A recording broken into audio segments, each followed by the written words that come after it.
grader who's a sister here last year, Wyatt Bowman, and he's going to give you a student perspective on making this big transition.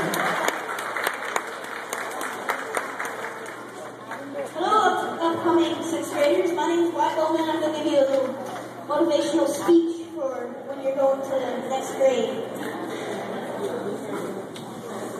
Now, I understand that this is a new environment for you, because 6th grade is just like kindergarten, It's like you think you know what's going to happen, but when you get there, you're all surprised. You're like, well, I've colored before, but I've never learned it.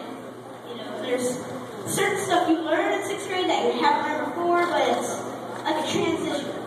But understand that this is a new environment for you, and that you have not yet been prepared for the obstacles ahead. You've not been prepared for this before. Your 5th grade teachers might have prepared for this for you, but you've never had perspective from another person that's already been there. Maybe your parents might have said something, but it's going on up there. But 6th grade is not as extreme as it sounds. It's actually been the funnest school year yet for me, because you get there's electives which are really cool.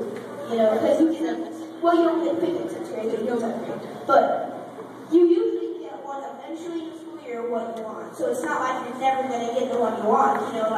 My favorite was technology. That's my favorite. It was my favorite teacher and my favorite subject. But you don't get it immediately. But eventually you'll get it. So that's why it's cool.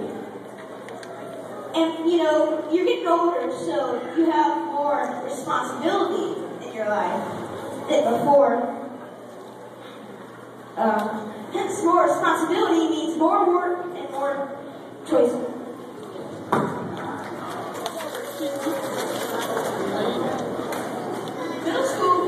Middle school is preparation for high school, so that means the higher grade you get, the more work and more harder they push you when you're in middle school. The harder they push you, the higher you get.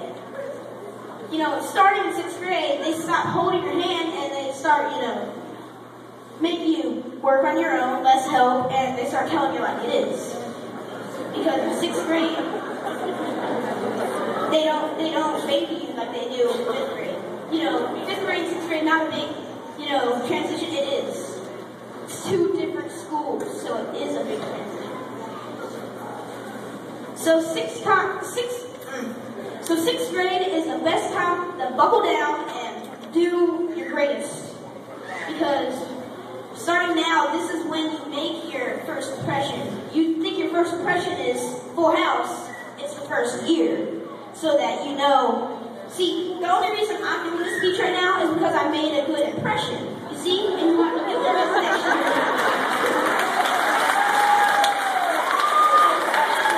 So as long as you pay attention, and keep your head high, you'll do good. You'll do fine. But I should give you a few tips for the long run. Now, girls, I know that you like to spread gossip. It's just a stereotypical fact. But it's better not to, because you should keep gossip about others to yourself, because it only causes trouble, and you don't want to get a girl to end up with a black eye next morning at school. It's just not good, because now, I'm not saying I don't know. I'm not the girl that ends up with a black eye next morning at school. I don't know. But I'm just assuming that's what happened to you. So don't do it.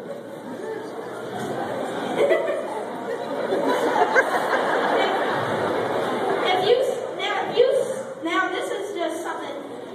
For when you're in class and you have a question or something, now I've heard it a million times, raise your hand.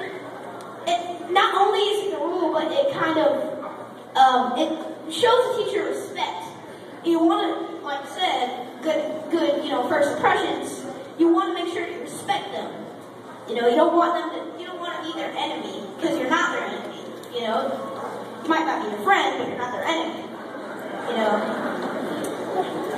But it just lets them know that you respect them enough to raise your hand before you talk. Because if you just go, I don't know why I said that. I mean, if you start talking in school for no reason, they won't respect you, and you won't be doing this. What I'm doing right now.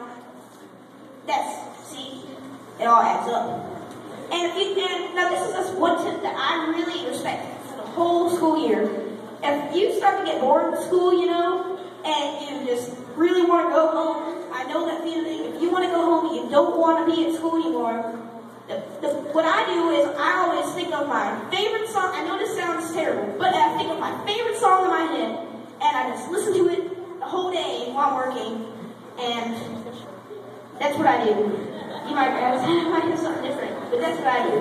That's mine. And I know you guys can't get me shut up. I'll be right over in a second. Now, this is my last tip. No, this is something that your teachers have told you before, but it's true. If you keep stuff in your binder, you'll be more organized, and you won't have to search and find things. I know, been there, done that. You know, all my life I've been the kid with the stuffed desk, and you can't get anything out of it, and I always have to ask teachers for help. I've been there, done that. So if you keep it in a binder, not only will you keep yourself organized,